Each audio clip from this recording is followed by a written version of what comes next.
Good morning friend and welcome to my educational channel Masoom Tutorials. I hope you are doing well and today we are going to start new chapter, that is coordinate geometry in 2D two dimension. So start करते हैं। ये जो है बहुत interesting और required topic है for 10th class. सो इसको ध्यान से देखेंगे, ठीक है। तो कोऑर्डिनेट ज्योमेट्री में हमें क्या एक्चुअल में पढ़ना है। जैसे कोई भी ऑब्जेक्ट का पोजीशन है ना, किसी ओरिजिन से निकालने के लिए, कोई भी ओरिजिन हो सकता है, ओरिजिन मतलब स्टार्टिंग पॉइंट। तो कोई भी ऑब्जेक्ट का जो पोजीशन होता है किसी ओरिजिन से निकालने के लिए 2D में दो चीज़ का होना ज़रूरी है, दो एक्सिस का होना ज़रूरी है, ठीक है। तो उसी को हम लोग बोलते हैं एक्स एक्सिस और वाई एक्सिस, ठीक है। मतलब कोई भी अगर पॉइंट है, यहाँ पर एक पॉइंट, तो इसका कुछ ओरिजिन से इसका कुछ डिस्टेंस होगा, है ना। तो ओरिजिन बोलते हैं इसको, मतलब जहाँ पर एक्स एक्सिस भी 0 हो और वाई एक्सिस भी 0, ठीक है। तो इस ओरिजिन से इसका एक पॉइंट, इसका डिस्टेंस होगा, है ना। तो इसके पोजीशन को डिनोट करने के लिए हमको दो कोऑर्डिनेट चाहिए। कोई भी ऑब्जेक्ट का पोजीशन को मालूम करने के लिए दो कोऑर्डिनेट का होना जरूरी है। 2D के लिए, 2 डायमेंशन में दो कोऑर्डिनेट का होना जरूरी है। एक होता है एक्स कोऑर्डिनेट, एक होता है वाई कोऑर्डिनेट, ठीक है। मतलब कोई भी पोजीशन को दिखाने के लिए। अब एक्स कोऑर्डिनेट क्या है, तो इस जगह से इस एक्स एक्सिस पर, एक्स एक्सिस को अब्सकिसा भी बोला जाता है, अब्सकिसा, ठीक है, अब्सकिसा बोला जाता है। और वाई एक्सिस को वाई ऑर्डिनेट भी बोला जाता है, ऑर्डिनेट और वाई कोऑर्डिनेट, और अब्सकिसा और एक्स कोऑर्डिनेट। जैसे अब एक पॉइंट हो एक्स वाई, इसका मीनिंग यह होगा कि यहाँ से अगर हम एक्स एक्सिस पर परपेंडिकुलर ड्रॉ करेंगे, यहाँ पर मीट किया, तो यहाँ से यहाँ तक का डिस्टेंस जो है वो एक्स होगा, ठीक है। यहाँ से यहाँ तक का डिस्टेंस एक्स होगा। और वाई एक्सिस पर इसको परपेंडिकुलर ड्रॉ करेंगे, तो यहाँ पर मीट किया, तो यहाँ से यहाँ तक का डिस्टेंस को बोलेंगे वाई, है ना। इस पॉइंट को एक्स वाई क्यों बोले, क्योंकि यहाँ से जब वाई एक्सिस पर परपेंडिकुलर ड्रॉ करेंगे तो उसका ओरिजिन से जो ये डिस्टेंस होगा वो वाई होगा, और इस जगह से एक्स एक्सिस पर जो परपेंडिकुलर ड्रॉ करेंगे उसका ओरिजिन से डिस्टेंस जो होगा वो एक्स होगा। इसीलिए इस पॉइंट का ऑर्डिनेट है एक्स वाई, ठीक है। और ये ओरिजिन है, ओरिजिन को हम लोग 0 0 लेते हैं, है ना। ओरिजिन मीन्स यहाँ पर एक्स भी 0 हो, वाई भी 0 हो, ठीक है। एक और चीज़ क्या होता है, एक्स एक्सिस पर वाई का वैल्यू 0 होता है, दिमाग में रखेंगे।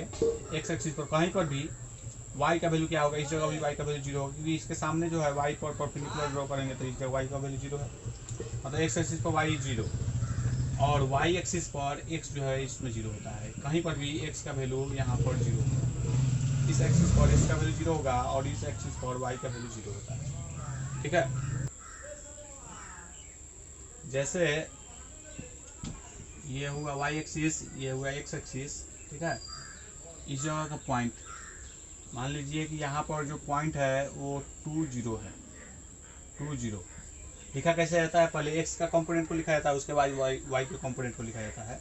तो इस पॉइंट को अगर मैं ए मानूँ, ए का कोऑर्डिनेट जो है 2 0 हो और बी जो हो कोऑर्डिनेट 5 0 हो, क्योंकि वाई जो है हमेशा 0 होगा, एक्स एक्सिस पर वाई का वैल्यू 0 होगा।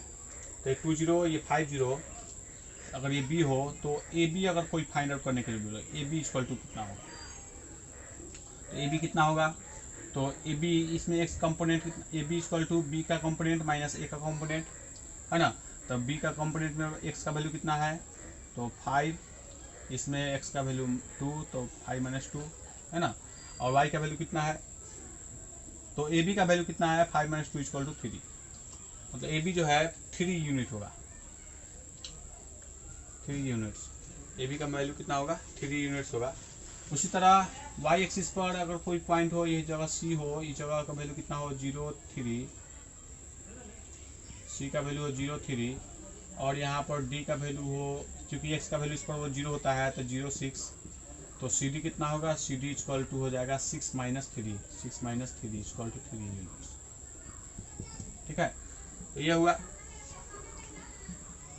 इसका ये डिस्टेंस कितना होगा, 3 होगा, है ना, चूँकि ये जो है वाई एक्सिस पर। लेकिन हमें अगर फाइंड आउट करने के लिए बोले कि ये अगर ऐसा तिरछा दिया हुआ हो तो इसका हमें, ये ए हो ये बी हो, इसका हमें अगर पूछे कि इसका लेंथ कितना होगा, ए बी का लेंथ कितना होगा। ठीक है, तो इसी को अभी हम लोग डिराइव करेंगे कि ए बी का लेंथ निकालने के लिए क्या किया जाए। ठीक है,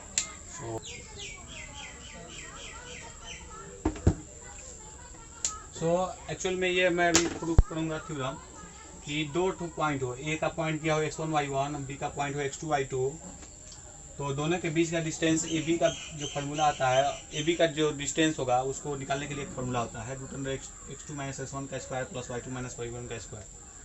ठीक है, तो इसको प्रूफ करना है, तो इसको देखते हैं। जैसे ये हो गया y एक्सिस, ये हो गया x एक्सिस, कहीं पर एक पॉइंट हो ए, ठीक है, ए का वैल्यू कितना दिया हुआ है x1 y1, और एक पॉइंट है बी जिसका वैल्यू दिया हुआ है x2 y2, तो दोनों के बीच का डिस्टेंस ए बी, ये हो गया ए बी का जो वैल्यू आएगा वो आएगा √x2 - x1 का स्क्वायर प्लस y2 - y1 का स्क्वायर। इसको हमें प्रूफ करना है। ठीक है, ये डिस्टेंस निकालने का, दो पॉइंट दिया हो तो डिस्टेंस निकालने का एक्चुअल में ये फार्मूला है।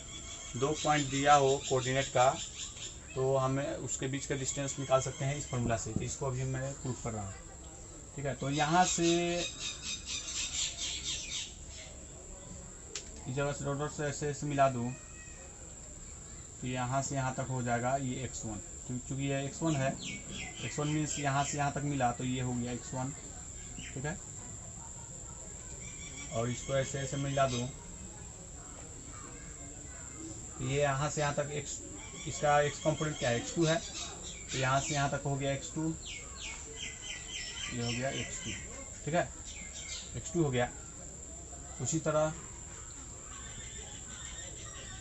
इस जगह से y एक्सिस पर अगर मैं परपेंडिकुलर ड्रॉ किया तो ये जो वैल्यू आएगा यहाँ से यहाँ तक, ये क्या होगा, y1 होगा, क्योंकि ये कंपोनेंट जो है y1 है।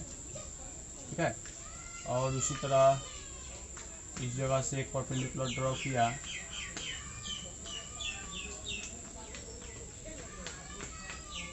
तो यहाँ तक जो वैल्यू आएगा वो होगा y2। ठीक है, ये दिया हुआ है। देखिए, अगर मैं इसके पैरेलल, इस लाइन के पैरेलल, एक्स एक्सिस के पैरेलल यहाँ से एक लाइन खींचूँ तो क्या होगा, यहाँ पर ये 90 डिग्री बनाएगा। क्यों, क्योंकि ये जब 90 डिग्री है यहाँ पर, ठीक है, 90 डिग्री है तो इसके पैरेलल जो भी लाइन जाएगा तो यहाँ पर भी 90 डिग्री होगा। क्यों, क्योंकि ये दोनों कॉरस्पॉन्डिंग एंगल, जब दो पैरेलल लाइन हो तो दोनों के बीच का कॉरस्पॉन्डिंग एंगल इक्वल होता है। ये 90 डिग्री तो ये भी 90 डिग्री। ठीक है, तो यहाँ से मैंने एक पैरेलल लाइन खींचा, इसके पैरेलल में ये लाइन है ना, जिसको मैं नाम दे देता हूँ C। ठीक है, देखिए अब A का वैल्यू है, A पॉइंट का यहाँ आया x1, B पॉइंट का आया x2। ठीक है, ये कितना है, x2 है, तो यहाँ से यहाँ तक कितना होगा, मतलब ये कितना होगा, तो टोटल है x2, ये है x1, तो x2 - x1 हो जाएगा, x2 - x1। ठीक है, ये x2 - x1। यहाँ से यहाँ तक है y2, ये छोटा सा है y1, तो ये छोटा सा बच के क्या बचेगा, तो y2 - y1, y2 - y1। ठीक है, ये समझ में आ गया होगा शायद आपको। तो ये y2 - y1, ये x2 - x1, ये 90 डिग्री।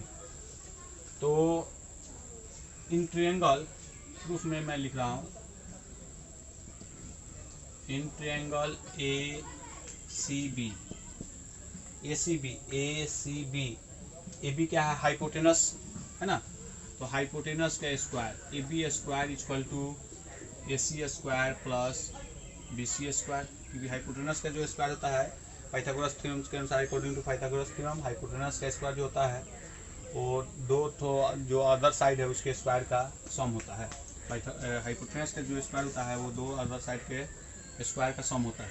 ठीक है, तो ए बी स्क्वायर, तो ए बी हमें निकालना ही है, तो ए b square equal to a c का वैल्यू कितना आया, x2 माइनस x1 का स्क्वायर प्लस बी सी आया y2 माइनस y1 का स्क्वायर। ठीक है, और ए बी निकालना हो तो ये स्क्वायर इधर चला जाएगा तो रूट हो जाएगा, A B equal to root under x2 minus x1 का square plus y2 minus y1 का स्क्वायर। ठीक है, तो ये फॉर्मूला आया हुआ और इसी को हमें प्रूव करना है। ठीक है, I hope you understand it. So दो पॉइंट अगर दिया हो, दो पॉइंट का कोऑर्डिनेट दिया हो तो हम उसके बीच का डिस्टेंस निकाल सकते हैं इस फॉर्मूला से। ठीक है, एक क्वेश्चन पूछा जाता है कि जैसे यहाँ पर एक पॉइंट जो है x1 y1 था, अगर स्टार्टिंग हो ऑरिजिन से, मतलब ए जो हो ऑरिजिन से स्टार्ट हो, तो ए जब ऑरिजिन से स्टार्ट होगा इसका मतलब हुआ कि x1 का वैल्यू 0 और y1 का वैल्यू भी 0। If A is eight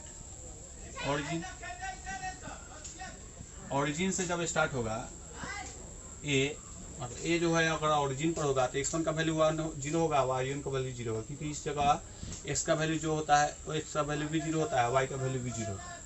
x1 0 y1 0, तो ए बी का फॉर्मूला क्या आ जाएगा, A B equal to root under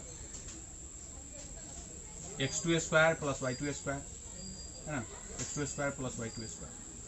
तो यहाँ पर चूंकि x1 x2 क्यों लिखे थे, क्योंकि दो टर्म था, लेकिन यहाँ पर सिर्फ एक ही टर्म है, इसलिए मैं इसको x square plus Y square लिख सकता हूँ। ठीक है, मतलब क्या, अगर एक पॉइंट ओरिजिन पर हो तो इस फॉर्मूला से हम लोग डिस्टेंस निकाल सकते हैं। ठीक है, I hope you understand it. और नोट करना है तो नोट कर ले। सो अभी हम लोग ये दोनों प्रॉब्लम सॉल्व करते हैं। ठीक है, find the distance between the following points of pairs of points, मतलब ये पॉइंट दे दिया है ना, ये दोनों के बीच का डिस्टेंस निकालना है।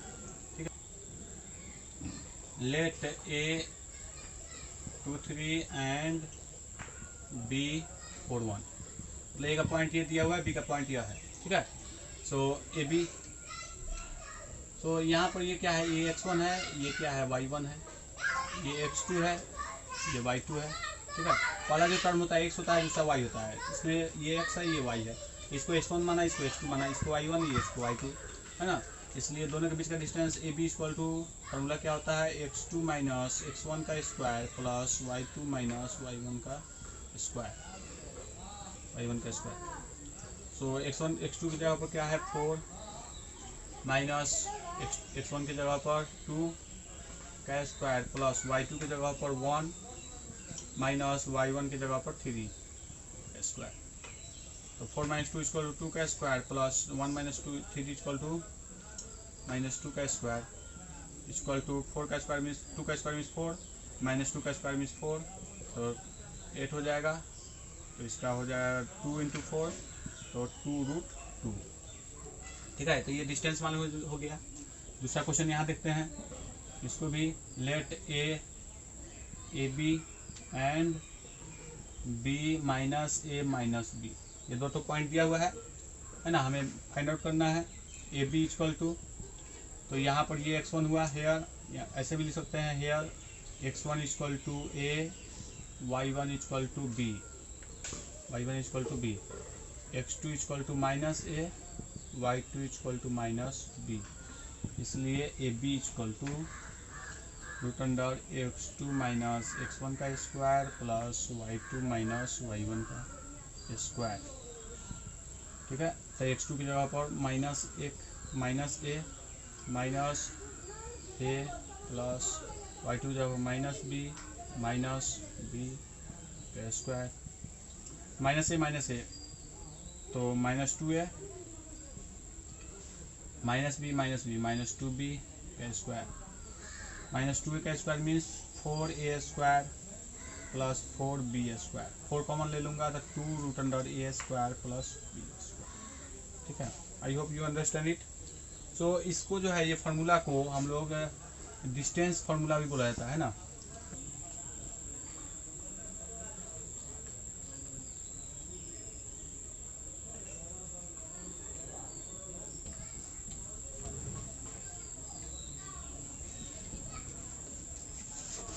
तो ये क्वेश्चन है, इसको सॉल्व करते हैं। Find the point on x axis which is equal distance from 2 - 5 and -2 9। ठीक है, ये क्वेश्चन है, इसको सॉल्व करते हैं। सो एक पॉइंट हमें फाइंड आउट करना है एक्स एक्सिस पर जो इक्वी डिस्टेंस हो 2 - 5 से और -2 9 से।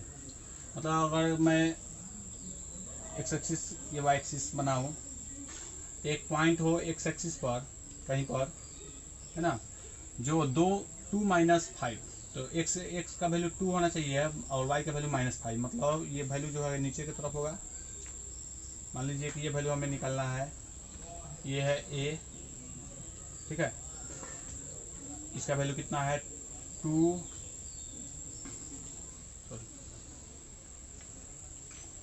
- 5, मतलब एक्स का वैल्यू 2, वाई का वैल्यू 5। तो इस जगह एक पॉइंट है, इसका वैल्यू है 2 - 5, ठीक है, और -2 9। -2 9 मीन्स वाई का वैल्यू -2, वाई का वैल्यू -2 और एक्स का वैल्यू 9, मतलब ऊपर की तरफ होगा ऐसा। ये है बी, ये बी वैल्यू दिया हुआ है -2 9। तो हमें एक पॉइंट बताना है एक्स एक्सिस पर जो बी से भी जितना दूरी पर उतना ही एक्स से भी दूरी पर, मतलब ये जितना हो, अगर ये पॉइंट पी है और ये हुआ पी बी, मतलब हमको एक पॉइंट पी बताना है जो ए से जितना दूरी पर हो उतना ही दूरी पर पी से भी हो। मतलब ये हमें निकालना है एक्स का वैल्यू निकालना है। वाई तो यहाँ पर 0 होगा, एक्स का वैल्यू कुछ होगा लेकिन वाई क्या होगा यहाँ पर 0 होगा। ठीक है, ये दिमाग में रखना है। तो हमें एक्स का वैल्यू मतलब निकालना है इसमें से। वाई का वैल्यू क्यों 0 है, क्योंकि ये एक्स एक्सिस पर हमें मालूम करना है find out the point on x axis. X axis पर वाई का वैल्यू 0 होता है, इसलिए मैंने यहाँ 0 लिखा और एक्स का वैल्यू कुछ लिखा। तो हमें according to question P A equal to P B, P A का वैल्यू जो है पी बी के इक्वल में है, क्योंकि इक्वी डिस्टेंस मतलब है इक्वल डिस्टेंस पर। बी से भी जितना दूरी पर पी है उतना ही दूरी पर ए से भी है, इसलिए P A equal to P B. ठीक है, तो पी ए का वैल्यू कितना होगा, P A means x2 - x1, x2 2 minus x का square plus y2 - y1, y2 का वैल्यू कितना है -5 - 0 का स्क्वायर। ठीक है, equal to root under P B का वैल्यू निकालने के लिए -2 माइनस एक्स का स्क्वायर प्लस y2 के जगह पर 9 - 0 का स्क्वायर। ठीक है, अब देखिए रूट से रूट कट गया तो क्या बचा, 2 माइनस एक्स का स्क्वायर प्लस -5 का square means 25 equal to -2 minus x का स्क्वायर प्लस 9 का स्क्वायर मीन्स 81।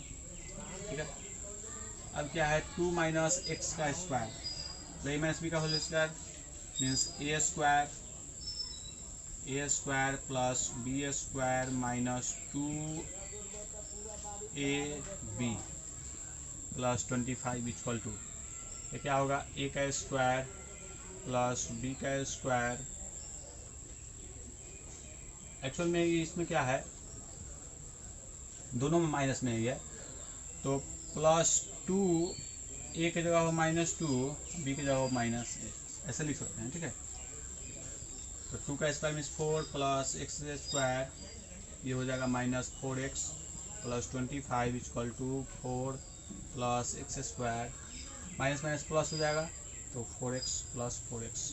ठीक है, 4x हुआ, एक्स स्क्वायर से एक्स स्क्वायर कट गया है ना, और यहाँ पर 81 था प्लस 81 सो -4x इधर चला जाएगा तो -4x, ये इधर आएगा तो -4x। ठीक है, इक्वल टू 81 प्लस 4 85, 59 प्लस -29। ठीक है, तो -8x इक्वल टू 56, इसलिए x equal to -56/8 equal to 7 means -7। इसलिए required point P equal to x का वैल्यू -7, y का value 0। Answer. Okay, I hope you understand it. So आज हमने जो है कोऑर्डिनेट ज्योमेट्री का डिस्टेंस फार्मूला के बारे में देखा और इससे रिलेटेड कुछ प्रॉब्लम बनाए। I hope you understand and enjoy my today video. So इसी तरह मेरे साथ बने रहें और आगे जो है नेक्स्ट क्लास में हम लोग इसके आगे पढ़ेंगे। सो आज के लिए इतना ही। Thank you, have a nice day.